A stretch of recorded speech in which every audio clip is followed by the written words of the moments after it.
usually apologizing for him. Yeah. I mean, not to make up for it, but like... No, it's amusing though. It's fun to watch other people miserable. Yeah. Have a good night. Hello! Hi! Welcome back. Thanks. I would like the car, but no.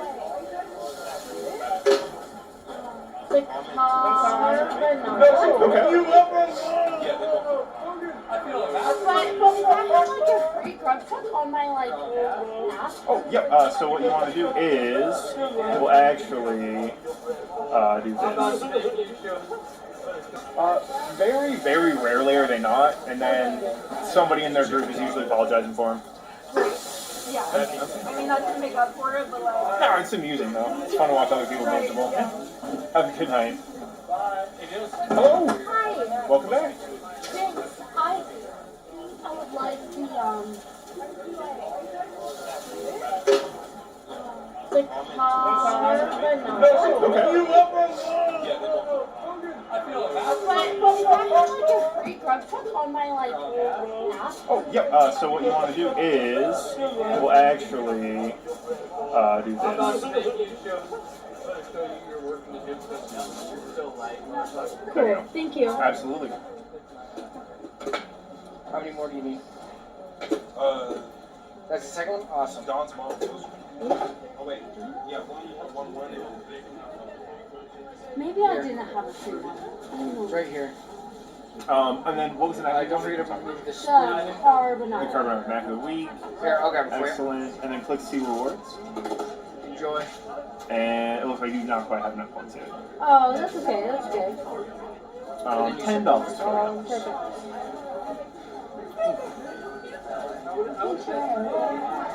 Perfect. Your pork here for you. Cool.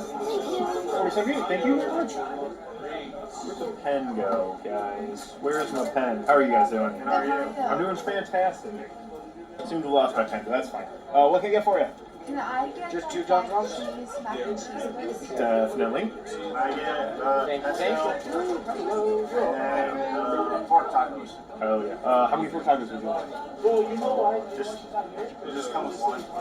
It's one, but they're like 6 to 7 ounce tacos. They're not like small little street tacos.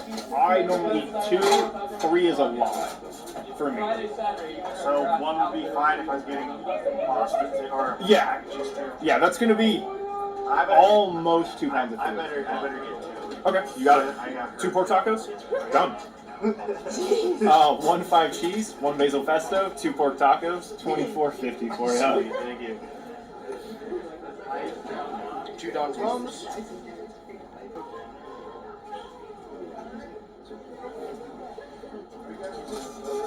$79. Thank you. I'm gonna do this. Hold on.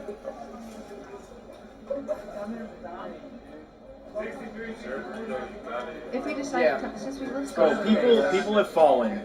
People have fallen over reduce reduce. Sorry, I'm talking to Twitch stream. Don's moms.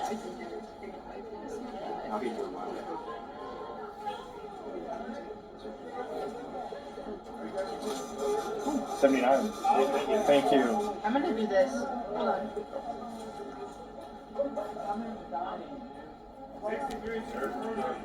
If we decide to, since we list Oh, people have fallen. People have fallen over reduce reduce. Sorry, I'm talking to Twitch stream. Oh, you're so good. Absolutely, thank you. How are you doing? Pretty good about yourself. I'm doing extremely well. What sounds good? Can I get a big burrito? Yeah. For the big burrito, would you like pork or chicken? Got it. And then you said a Mountain Dew? Yes, please. Excellent. Big burrito chicken and a Mountain Dew. We're going to do $11.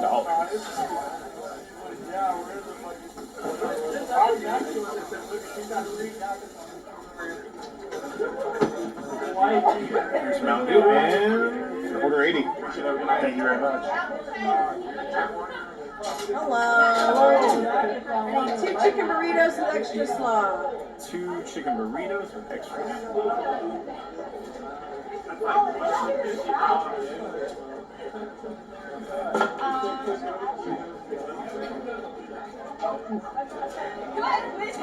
$19 for it. I know I have a $6 waiting for me. With like Dina's. Okay, awesome. Thank you. So, I don't What's your reward? Ha ha ha ha. Oh, There fuck, I just hit your jacket. Sorry, man. you go. Oh, yeah. $13. Hell yeah. Worth it. Oh, always. Thank you. Excellent. Gotcha. Okay. Anything else? Free? Come on, you're the last one. I have a chicken taco and 3 5-cheese mac and cheeses. Yes. Okay. $27.75. Hey. Hey. How many apples in the mac of the week? 0, TJ. 0. Don't lie to you. Mac of the week? 0, TJ. 0. Don't lie to you. Order 82. Thank you.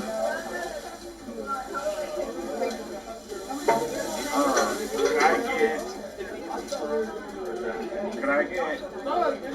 We already got 5 cheese. Wait, you got one? Yeah, come on. Oh my god. Can I get a magnifier? You got it, man. One magnifier, $9 for you. Perfect, thank you. Absolutely. Yes, let's go. Tough. Of course. Awesome.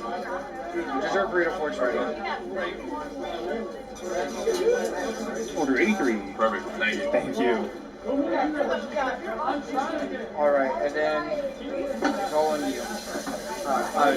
Letting go. First time I used, NFC. I don't have an Apple device, so it wasn't Apple Pay. But I was desperate. For donuts. For donuts, yes. Never use like a phone NFC pay. I guess unless you count the tap on the card. Wait, say that again? Never use my phone until I at like a store. Oh, really? Always have my cards. Okay. It's because you're too prepared, Derek. That's because I try not to forget my wallet. It's a good reason. That's smart, Derek. It's probably good to not lose your wallet. Guys, fuck, yeah, great ticket times, honestly. Like, Luke, Tebow, really solid.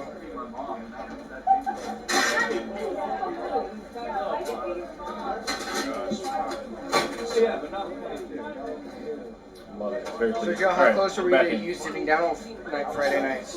I mean, that was a solid rush. It's a good thing that it ended, but this is Friday and Saturday in a row that I got to sit down. I'm liking it. I'm liking it a lot, guys. Guess who's gonna fucking need extra slow this second? This bad boy.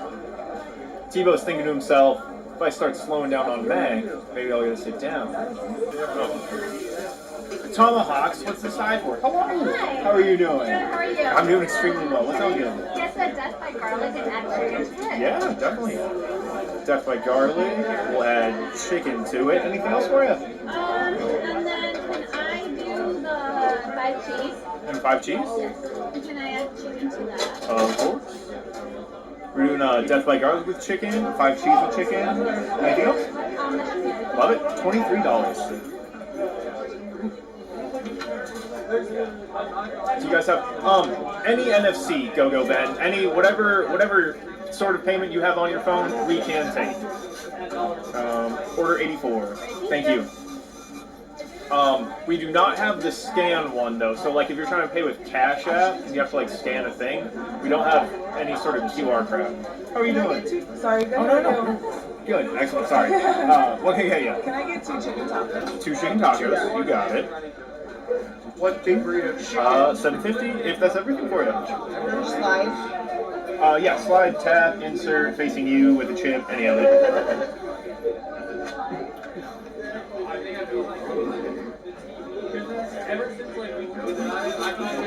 Order 85. Thank you. Can I do the big burrito, but I really prefer some cheese sauce?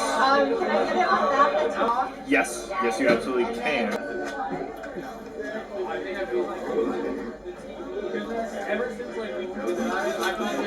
Order 85. Thank you. Can I do the big burrito, but I really prefer some cheese sauce? Can I get it without the chipotle slaw? Yes, yes, you absolutely can. Without the onion salsa? No salsa.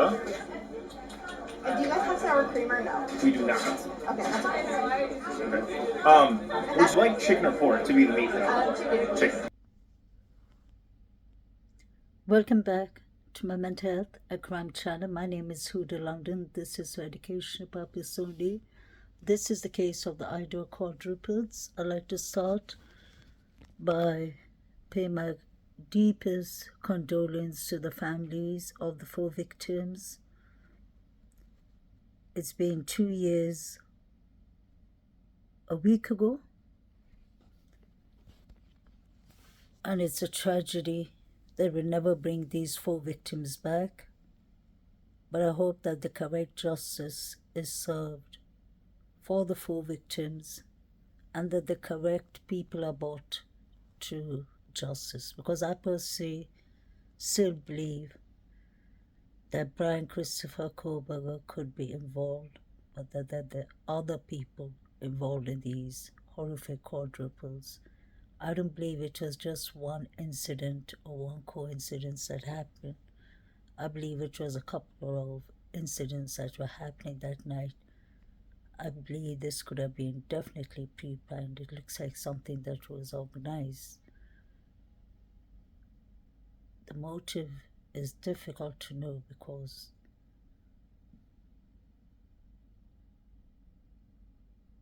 it took 8 hours, for whatever reason, for the surviving roommates to call 911. So the timelines is all according to them. The stories, the narratives, what DM decided to see that she saw after 8 hours of not calling the police becomes a question if we are supposed to actually believe the surviving roommates. Obviously, in such a situation, we need to be mindful with the surviving roommates because they could have been victims too. But what if they weren't victims? Just ask a question. 8 hours. It took 8 hours for them to actually get up from the shock and then decide that they will call Hunter. One of them collapsed, so the other one called Hunter. But yet again, I can disprove this by reminding y'all that Kaylee's friend told ABC News clearly. She said in the interview that I called Kaylee and nobody was picking up. And she said, I said, let's not panic. This could be an accident. What was an accident? What did she hear? And she said that was 10 a.m. in the morning. Stacy Chapin, his mother, clearly said her bit. She said 2 a.m. is the hardest time for our family. Let's not forget her triplets go to the university, and the Chapin triplets were always together. They had mutual friends. You see a lot of pictures with them, with the brothers and the sister, with Hunter's girlfriend, Emily. Where were all these people that night? I personally believe that over 60% of the university students heard or knew about this tragedy. Just watch what's going on at the Grub shop. And that brings me to Maddie, Madison Morgan. Madison Morgan, may she rest in peace, I personally believe was definitely given roofie or some kind of rugs. She was dope that night. And I believe it all happened at the Corner Club. This is my thoughts. I'm just sharing my thoughts and my theories. This isn't facts, but when you see the way she's walking, the way she's talking, we've seen people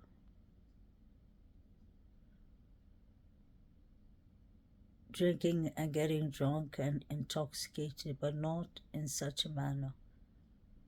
Maddie couldn't even walk properly from the Corner Club, may she rest in peace, up to the Grub shop. then I personally believe number 9 was putting something in her mouth that I've been saying for 2 years now. And I find it strange that Cathy Macbeth, the autopsy or the coroner, nurse or doctor, who seems to be even the lawyer in the town, a teacher, I heard. She has a lot of jobs, multi-jobs in that town. So that is good that this case has been moved anyway from this town, because it would have been too much influences around that wouldn't be good for anyone to get a fair trial, especially not Coburger. What is happening at the Grub truck proves that there was a lot of dodgy things going on. The reason I say that is look at how Kaylee was taking pictures. She's not only taking pictures of herself, she's actually, you can see that the camera is much higher than her. She's trying to take pictures of her surrounding, of her background, because she felt unsafe. And I really do believe that Kaylee had a stalker, whether the police have debunked it or not. The reason I believe that is that brings in a motive that made Kaylee a target. That would make much more sense. The fact that the police said that Kaylee was not a target, they said many things. The coroner said that Cathy Macbeth said clearly that a toxicological report is not needed, according to her. That is the most unprofessional thing I've ever heard of. Every victim who ends up being a victim of homicide, a toxicological report needs to be done, even if it is an accident, to see what unalived them. Was it the fall? Were they under addictions? Could that have led to the tragedy? Many things like that.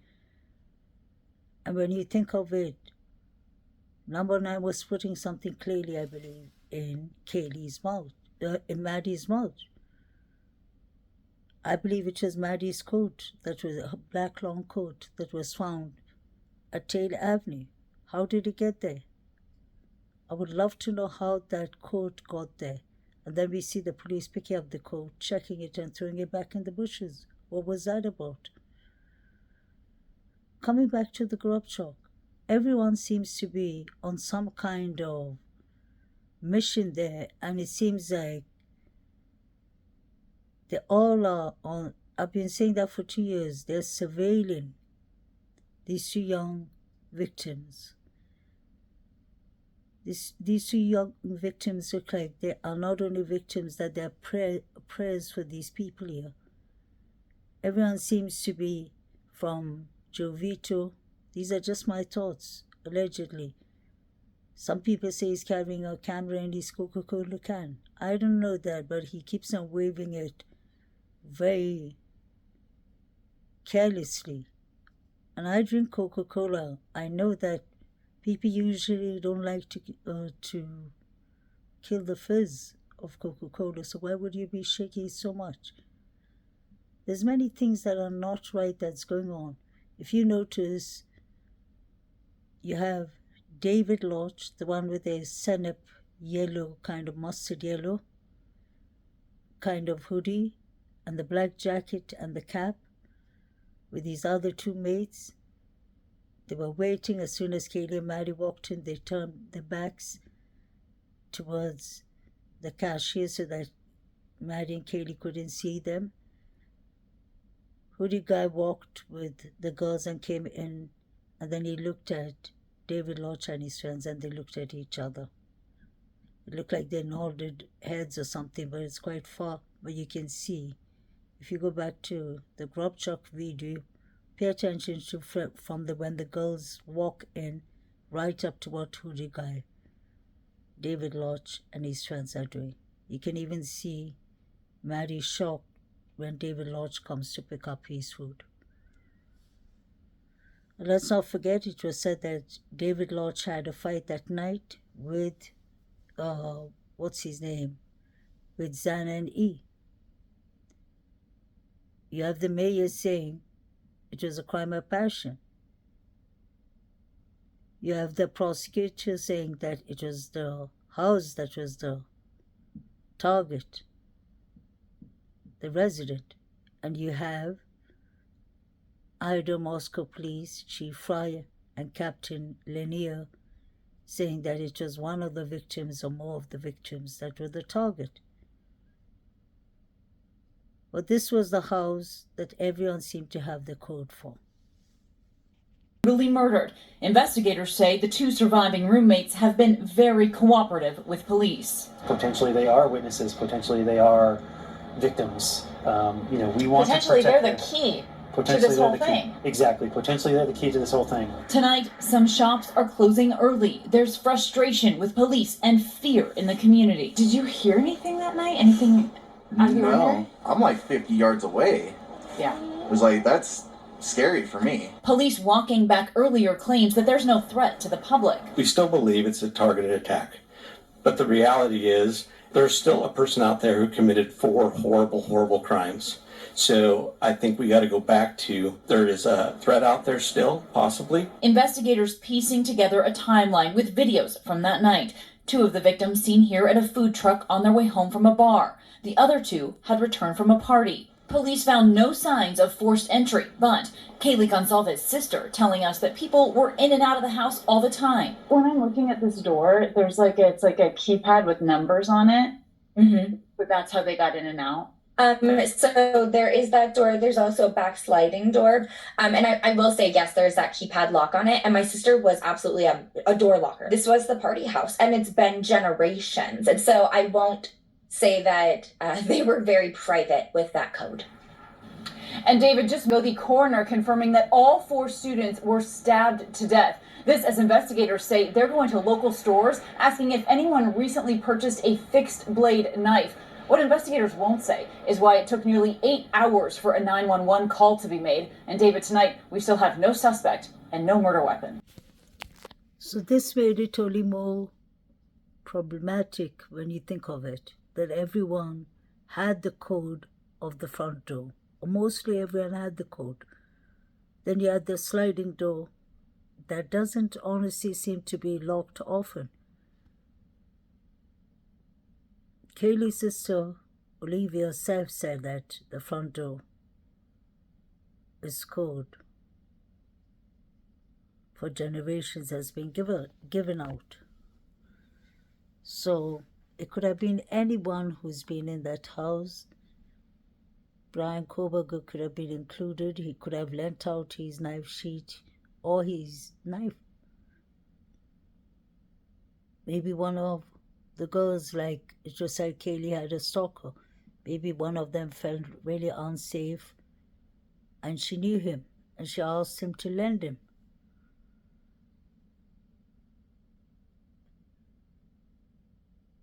A knife. And if he lent her or whoever lent them, that could have been used on the girls themselves. Yes, I believe the surviving roommates are the key, definitely. Whether they know more than they're saying, it's going to be interesting to find out when they're put up on that stand and they can't lie under oath. What are they going to say? What are they hiding?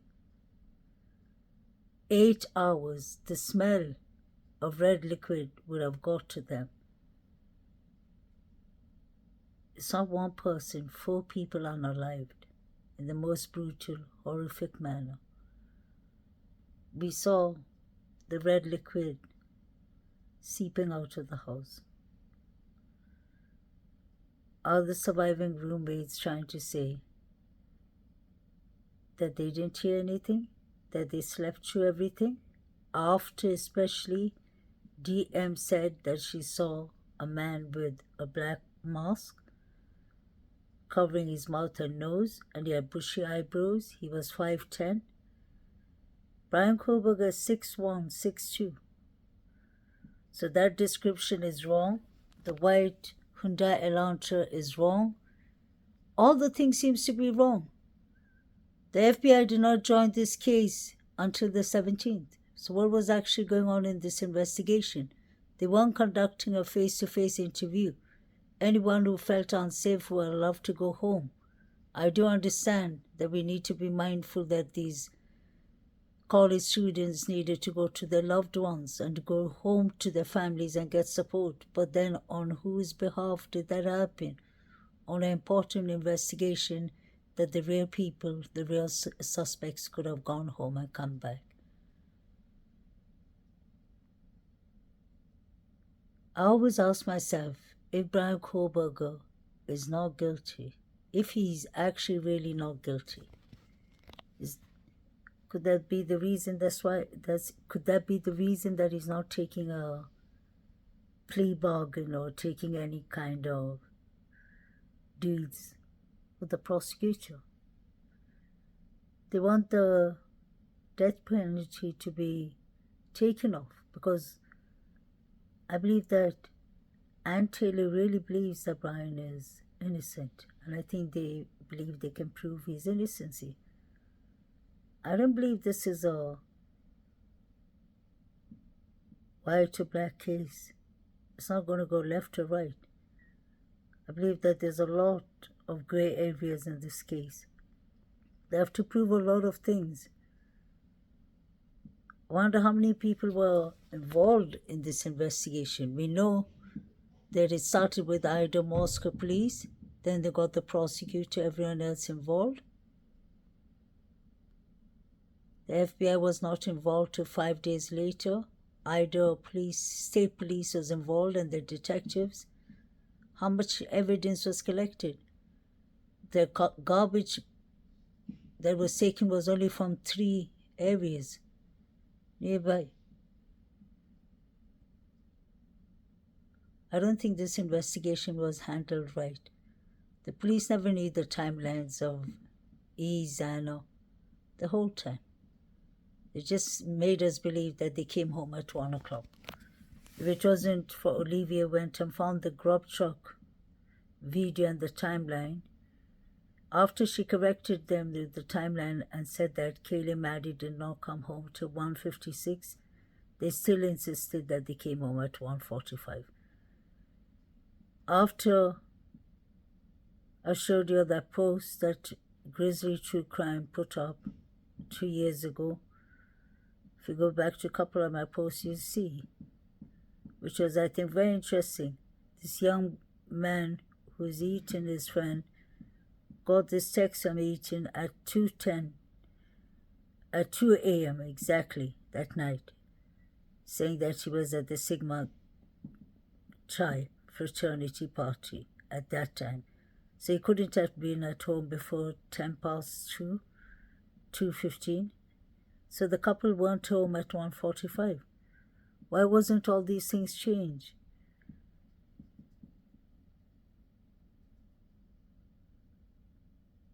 Didn't the surviving roommates fear for their life? Why would it take them 8-9 hours not to call law enforcement? Did they feel safe with the people who did these horrific crimes? I keep on asking the same questions, not to repeat myself, but this doesn't make sense at all. And it's going to be very interesting when they're put on trial. Both DM, who allegedly has exculpatory evidence according to Brian Kohlberger, and what's her name? That's BF, and then DM, who said she saw a man 5'10", not 6'2", not 6'3", not 6'1". The white car description could have been Jack D's car, honestly. He drives a 2011 to 2000 white Hyundai, which is always parked in front of his house. Belongs to either him or his family. And he has the white pickup car. Did Jack D actually really sleep that night? Did he just go home and fall asleep? Nobody allegedly heard this unalivings? Is that what they're trying to tell us? The timelines have never been confirmed of Ian Zana. It's never been confirmed because they cannot confirm it. because the president of Sigma Chi, we heard him, the student, he was kind of giggling and telling Brian Anton that we don't have cameras outside the Sigma Chi. So they're obviously the four figures that ran from Kings Road to Sigma Chi cannot be located. So how can the police say that the four figures had nothing to do with it? A lot of weird things was happening that night. A lot of red flags. So I don't personally believe that Brian Koberger did this by himself. He could either be innocent, since his defense attorney and team seem to be very dedicated that he's fighting for his innocence. Something is there. We need to focus on that. I really hope they get to the bottom of this, because this is really not good for the families of the victims. This is not good for the victims themselves. They need their justice quickly, but we just don't want any kind of justice. The correct justice is what these four young victims deserve, and they still deserve it. I wonder what escapatory evidence BF has. What can she contribute? I believe these girls are hiding more than they're telling us. They know everything. Yes, they are the key. The roommates, the surviving roommates, are the key of everything happening here. Definitely. Please like, share, and subscribe. We're going to go away. It's a very different 2 a.m. is a dark hour, I can tell you that.